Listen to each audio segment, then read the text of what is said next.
پس از افشای یک رسوایی تقلب توسط انجمن مسئول آزمون‌های استیک تعدادی از دانش آموزان برای تضمین نمرات استثنایی خود احضار می‌شوند که اولین نفر در میان آنها لین سرآمد کلاس و برنده مسابقات ریاضی متعدد است. مادرش چند سال پیش پس از طلاق رفت و حالا فقط او و پدرش هستند که حقوق معلمی متوسطی دریافت می کنند. روایت او از زمانی شروع می شود که پدرش علیرغم عدم تمایل او به تحصیل در مدرسه به دلیل هزینه‌های سنگین ثبت نام و سایر هزینه‌هایی که باعث فشار بر مالی آنها می شود تلاش می کند او را در مدرسه‌ای مشهور ثبت نام کند و او نمی خواهد چنین بار پدرش را تحمل کند. این توانایی خود را در انجام تمام محاسبات برای مخارج به صورت ذهنی نشان می دهد و مدیر را تا حدی تحت تأثیر قرار می دهد که به او بورس تحصیلی می دهد که لین با کمال میل می پذیرد. بعداً در حالی که او در حال گرفتن عکس‌های شناسنامه‌اش است، با گریس دختری خوش اخلاق و مرفه مواجه می شود که بیشتر از دانشگاهیان به بازیگری تمایل دارد و از بی دست و پا بودن لین ایرادی ندارد. این دو بلافاصله با هم پیوند می خورند و دوستان خوبی می شوند. نمرات گریس رضایت بخش بوده است تا زمانی که مدرسه قانون جدیدی را معرفی کند میانگین عمومی باید حدود 3 باشد. 2. در یک تلاش ناامیدانه برای شکست نخوردن و ناامید شدن والدینش گریس از لین درخواست می کند که به او آموزش دهد که پس از اکراه موافقت می کند. در روز امتحان لین تلاش می کند با یادآوری اینکه اینها تمرین‌هایی است که انجام داده اند روحیه را تقویت کند اما گریس هنوز کاملا گیج به نظر می رسد. لین از طریق آزمایش خود به همه چیز پاسخ می دهد اما او نمی تواند نگرانی خود را برای گریس از بین ببرد. اگر گریس شکست بخورد لین اولین دوست خود را از دست خواهد داد. در آن لحظه او تصمیم می‌گیرد به او کمک کند بنابراین او پاسخهای صحیح را روی یک پاک کن می‌نویسد کفش خود را در می‌آورد و پاک کن را در آن می‌اندازد. سپس کفش را با لگد به سمت گریس می‌اندازد که کفش خودش را پس می‌دهد. متاسفانه او خیلی محکم به آن لگد می‌زند و در وسط کلاس فرود می‌آید اما خوشبختانه لین بلافاصله با ایستادن و پا گذاشتن روی کفش مشکل را حل می‌کند تا امتحان کامل خود را ارائه دهد. گریس از پاک‌کن استفاده می‌کند و تست را با موفقیت پاک می‌کند. مدل 87 برای جشن گرفتند گریس لین را دعوت می کند تا در استخر خود استراحت کند جایی که دوست پسر مرفه گریس پت به آنها ملحق می شود. گریس ترفند کوچک خود را در طول آزمون با او به اشتراک می‌گذارد و پت فرصتی را پیدا می‌کند. او مبلغ همگفتی را به لین پیشنهاد می‌کند تا به او و دوستانش در تقلب در تمام امتحانات کمک کند. در ابتدا لین نپذیرفت و اظهار داشت که به آن نیازی ندارد اما سپس پت فاش می کند که با وجود این بورسیه پدرش هنوز هزینه‌های اداری را متحمل می شود. وقتی لین به خانه برمی گردد میز پدرش را زیر و رو می کند و اسنادی را کشف می کند که اطلاعات پت را تایید می کند. پدرش مبلغ قابل توجهی از حقوق معلم متوسطش را خرج می کند که اشک لین را در می آورد. بعداً در حالی که او مشغول تمرین روی پیانو است از پدرش درباره تصمیم او برای فرستادن او به مدرسه سطح بالا سوال می کند. پدرش توضیح می دهد که می خواهد او فرصتهای برتری داشته باشد، احتمالاً حتی تحصیل در خارج از کشور بدون توجه به مخالفتهای لین درباره مدرسه قبلیش. او در مدرسه قدیمی خود راضی تر بود. هنگامی که پدرش برای شب بازنشسته می شود، لین به تمرین پیانو خود ادامه می دهد. او متوجه می شود که انگشتانش هنگام نواختن برای علامت دادن عالی هستند. روز بعد لین وظیفه را بر عهده می گیرد و به گروه آموزش می دهد که چگونه پاسخهای خود را دریافت کنند. با توجه به اینکه آزمون چند گزینه است او به هر حرف یک الگوی دست منحصر به فرد اختصاص می دهد و دانش آموزان فقط باید هر الگوی مربوطه را به خاطر بسپارند. به این ترتیب آنها می توانند تمرین خود را به عنوان درس پیانو بپوشانند، قانونی بودن درآمد خود را حفظ کنند و برای هر گونه تحقیقات آتی حق مطلبی را فراهم کنند. متعاقباً گروه شروع به تقلب در هر امتحان می کند و این ترفند موفقیت آمیز است. لین با ظرافت دستش را روی میز حرکت می دهد و کاملاً بیگناه به نظر می رسد، در حالی که دیگران صرفاً مشاهده می کنند. معلمان به هیچ چیز مشکوک نیستند و همه با موفقیت امتحانات خود را با نمرات چشمگیر پشت سر می گذارند. این عملیات به سرعت رشد می کند و هر روز شاهد افزایش دانش آموزانی هستیم که مایل به پرداخت هزینه برای پاسخ هستند. لین از این پول برای کمک به هزینه‌های خانه استفاده می کند و یک پیراهن خوب برای پدرش می خرد.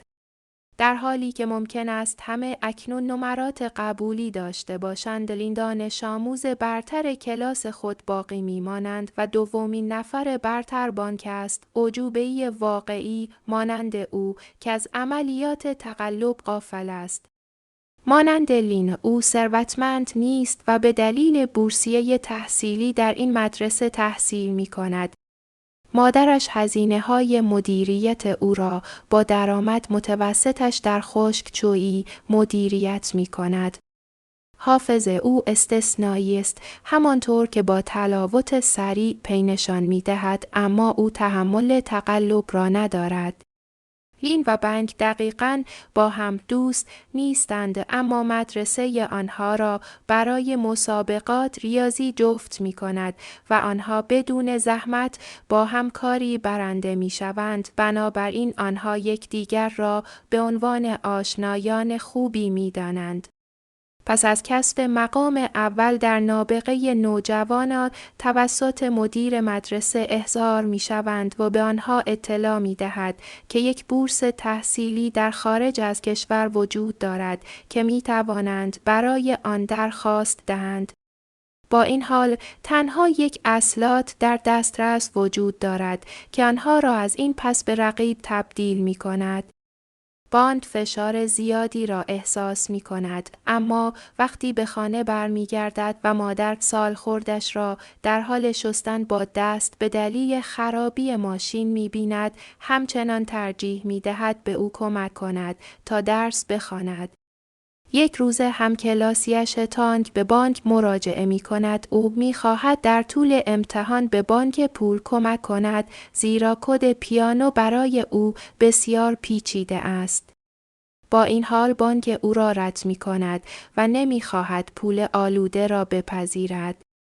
در طول امتحان لین طبق معمول به سیگنال‌های دستی خود ادامه می‌دهد، اما از آنجایی که تانک آنها را حدس نکرده است به تلاش خود ادامه می‌دهد تا سری به کاغذ لین بزند.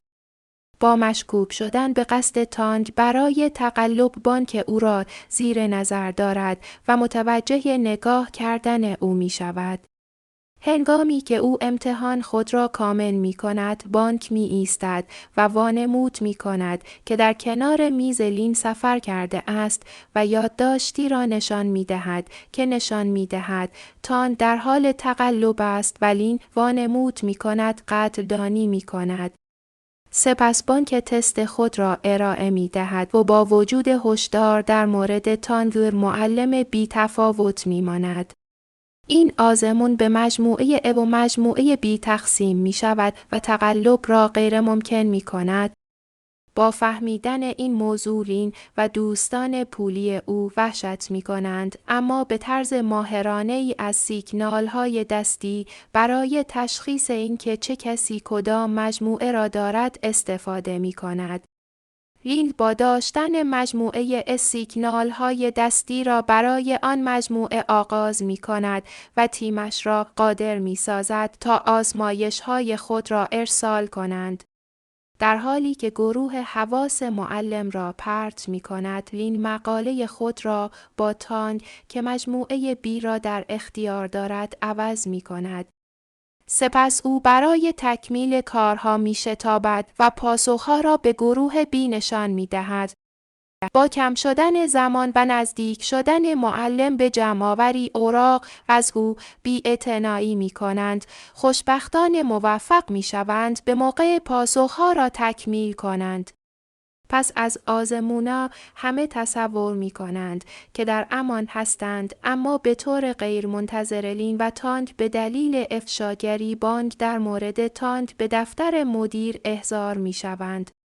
آنها سعی می کنند هر گونه عدم صداقت را انکار کنند، اما با بررسی مدارک مدیر مدرسه متوجه می شود که بین لین و تانگ اختلاط وجود دارد. پدر لین برای یک جلسه ویژه فراخوانده می شود که در آن مدیر مدرسه اعلام می کند که از آنجایی که این اولین تخلف است و لین دانش آموز خوبی است او اخراج نمی شود، اما بورس تحصیلی خود را از دست می دهد. لین با مدیر مدرسه روبرو می شود و استدلال می کند که گرفتن هزینه‌های مدیریت از پدرش در حالی که او قرار است بورسیه تحصیلی داشته باشد نیز نوعی تقلب است. او مدرسه را متهم می کند که از مطالعات دیگران سود می برده، دقیقاً مانند اقدامات خودش. مدیر مدرسه با عصبانیت فرصت درخواست برای بورسیه بین‌المللی در سطح دانشگاه را پس می‌گیرد و بانک بدون رقیب باقی می‌ماند. با این حال بانک مملو از احساس گناه است که معتقد است او آن را ناعادلانه به دست آورده است. پس از بازگشت به خانه پدر لین او را به خاطر اعمالش سرزنش می کند و با امتناع از پوشیدن پیراهنی که به او هدیه داده ناامیدی خود را ابراز می کند. در این بین گریس برای صرف شام با والدینش به خانه پت می رود. آنها معتقدند پت به دلیل نفوذ گریس از نظر تحصیلی پیشرفت کرده است و از او می‌خواهند که استک را با پت امتحان کند تا بتوانند با هم در دانشگاه بوستون شرکت کنند. حتی قول می‌دهند تمام هزینه‌ها را پوشش دهند. گریس در ناامیدی با لین تماس می‌گیرد و از او کمک می‌خواهد. در ابتدا لین تمایلی به خطر انداختن دوباره شهرت خود ندارد، اما گریس به دوستی آنها متوسل می شود و وعده پرداخت بسیار بیشتر را می دهد. لین موافقت می کند، اما هنگامی که از ساختمان خارج می شود و قوانین تست را می خواند، متوجه می شود که هیچ کاری نمی تواند برای دستکاری سیستم انجام دهد. او شروع به نوشتن یک یادداشت عذرخواهی می کند، اما سپس صدای مردی را می شنود که با شخصی در خارج از کشور صحبت می کند و متوجه می شود که ساعتها مناطق زمانی مختلفی را روی دیوار نشان می دهند. این جرقه یک ایده درخشان است. روز بعد لین برنامه خود را با گریس و پت در میان می‌گذارد. آنها از مناطق زمانی سوء استفاده خواهند کرد. با توجه به اینکه امتحان در سراسر جهان یکسان است، او 4 ساعت جلوتر برای امتحان در استرالیا می‌نشیند. سپس می‌تواند پاسخها را به تایلند ارسال کند و آنها را برای هر کسی که علاقه‌مند به شرکت در آزمون است توزیع کنید. در حال حاضر نقش گیریس و پت این خواهد بود که مشتریان بیشتری را برای پوشش تمام هزینه‌ها تضمین کنند. به این ترتیب لین همچنین می‌تواند در دانشگاه بوستون شرکت کند. با این حال برای استخراج پاسخها لین باید آنها را به حافظه متعهد کند. او معمولاً اگر زمان کافی داشته باشد می‌تواند خیلی چیزها را حفظ کند، اما با توجه به اینکه تنها چند دقیقه پس از اتمام آزمون فرصت دارد، فقط نیمی از آزمون را حفظ خواهد کرد. تنها فردی که می‌تواند نیمی دیگر را به خاطر بسپارد بانک است، اما آنها می‌دانند که از او نپرسند، زیرا او از تقلب متنفر است. شب قبل از امتحان بورسیه باند سوار اسکوتر خود است و لباسهای خشکشویی را تحویل می‌دهد. هنگامی که او به خانه می‌رسد، در کمین 2 قاز قرار می‌گیرد که او را متهم می‌کنند که ماشینشان را با اسکوترش خراشیده و به او حمله می‌کنند. سپس جسد بیهوش او را در محل دفن زباله پرت می‌کنند. وقتی بند صبح روز بعد از خواب بیدار می شود و متوجه می شود که فرصت شرکت در امتحان را از دست داده است. بعداً در مدرسه لین در مورد این واقعه باخبر می شود و به بانک مراجعه می کند تا از او دعوت کند تا به آنها بپیوندد و وعده جبران خوب را می دهد. در ابتدا بانک نپذیرفت، اما لین با تاکید بر اینکه چگونه سیستم به طور مداوم افراد محرومی مانند آنها را تقلب می کند، او را متقاعد می کند و این فقط برای تقلب است. اکنون که تمام موارد حفظی را پوشش داده اند، برنامه ریزی طرح خود را به پایان می رسانند. لین و بانک در استرالیا برای امتحان شرکت خواهند کرد و تلفن‌ها را در داخل سرویس بهداشتی ساختمان پنهان می‌کنند. در طول تعطیلات امتحان آنها خود را بهانه می‌گیرند و پاسخ‌ها را به گیریس و پت منتقل می‌کنند. برای بخش پایانی امتحان بدون وقفه آنها به سادگی وانمود می‌کنند که بیماری هستند. گیریس و پت پاسخ‌ها را روی برچسب‌های بارکد چاپ می‌کنند که روی مدادها چسبانده می‌شود. سپس آن مدادها از طریق دوچرخه بین دانش آموزان پرداخت کننده توزیع می‌شود تا بتوانند درست قبل از پرواز آنها را دریافت کنند. برای جذب مشتریان بیشتر، پت یک ارائه ویژه با تقلید از استیو جابز ایجاد می کند که به آنها کمک می کند میلیون‌ها درآمد کسب کنند.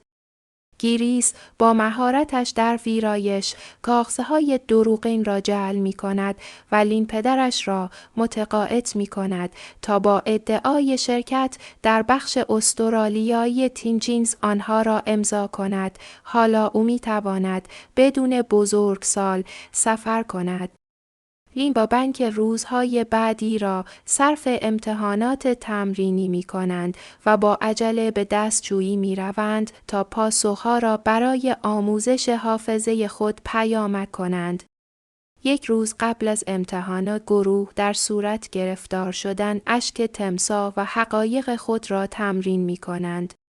وقتی نوبت به پت می رسد، او در روایت خود به این موضوع اشاره می کند که باند را نمی شناسد و از او به عنوان یک بازنده یاد می کند که در محل دفن زباله از خواب بیدار شده است.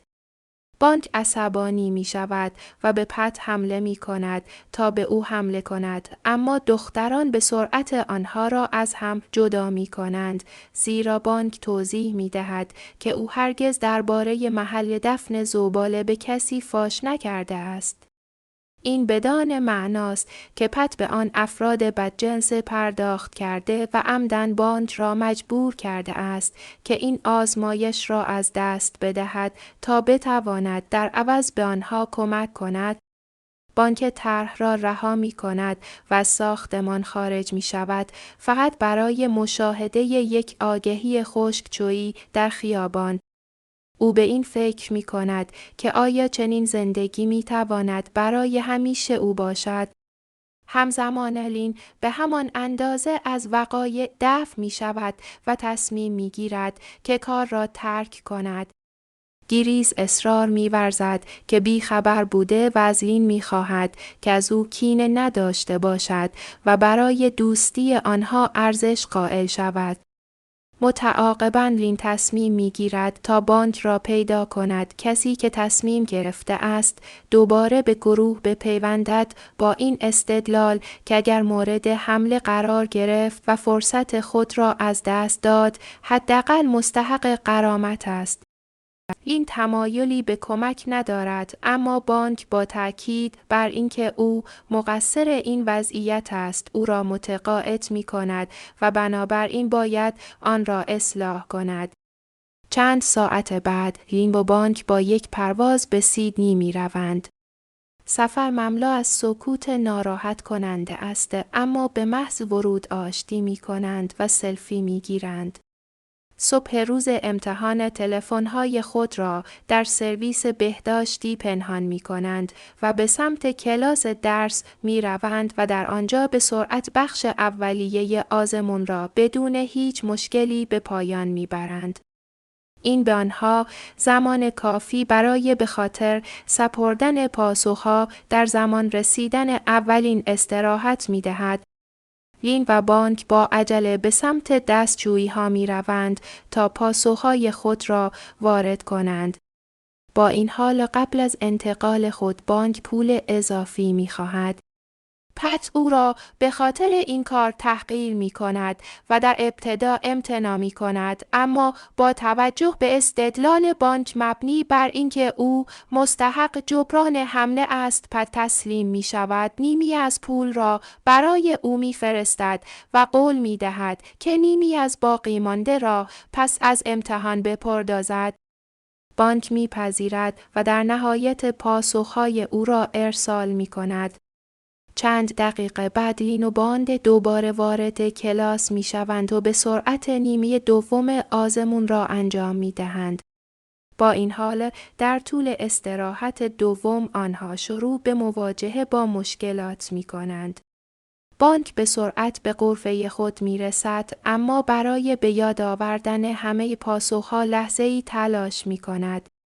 او موفق می شود آنها را بفرستد، اما یک افسر بازرسی در خانه او را می زند و متوجه غیبت طولانی بانک می شود.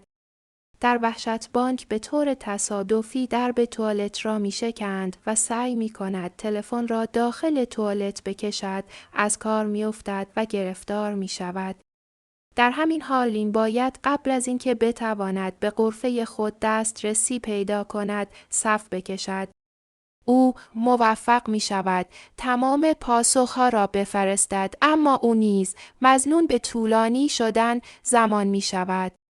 خوشبختانه او ایده مخفی کردن تلفن خود را در کفشهایش تصور می کند و با خیال راحت از دستشویی فرار می کند. با این حال بیرون متوجه می شود که بانک مورد سرزنش قرار گرفته و همه دانش آموزان تحت بازرسی قرار می گیرند. بنابراین قبل از بازگشت به کلاس تلفن را در کولر آبی پنهان می کند. متاسفانه بانک برنمی گردد و لین مجبور است به تنهایی با آخرین قسمت مقابله کند. برای یک لحظه او معتقد است که نمیتواند این مقدار را حفظ کند، اما دستش به طور غریزی شروع به حرکت می کند و متوجه می شود که اگر آن را مانند یک صفحه موسیقی حفظ کند می تواند این کار را انجام دهد. این ترفند جواب می دهد اما اکنون زمان او تمام شده است و به استفاده از مداد برای القای استفراغ متوسل می شود. این با تظاهر به بیماری در کلاس درس را ترک می کند، تلفن را پس می گیرد و مخفیانه از ساختمان خارج می شود و از افسران فرار می کند. با این حال اقدامات عجیب و غریب او در فیلم‌های امنیتی مشاهده می شود و باعث می شود که افسران به دنبال او باشند. لین از ایستگاه مترو عبور می کند و پاسخها را تایپ می کند، زمانی که با یک غریبه که تلفنش را پا می گذارد او را تکان می دهد. صفحه نمایش شکسته می شود و لین می ترسد که نتواند وظیفه خود را به پایان برساند، اما پس از تلاش‌های مداوم موفق می شود همه پاسخها را ارسال کند. این عقب نشینی باعث می شود که او قطار خود را از دست بدهد و افسری که از او می خواهد او را برای بازجویی همراهی کند دستگیر می شود. همانطور که آنها خارج می شوند لین با احتیاط تلفن را در کیف یک غریبه قرار می دهد. در همین حال پت و گیریس مشغول چاپ پاسخ هستند زمانی که پدر لین از راه می رسد. او مضطرب است زیرا لین تلفن او را پاسخ نمی دهد و این آدرس را در اسنادی که امضا کرده بود کشف کرد.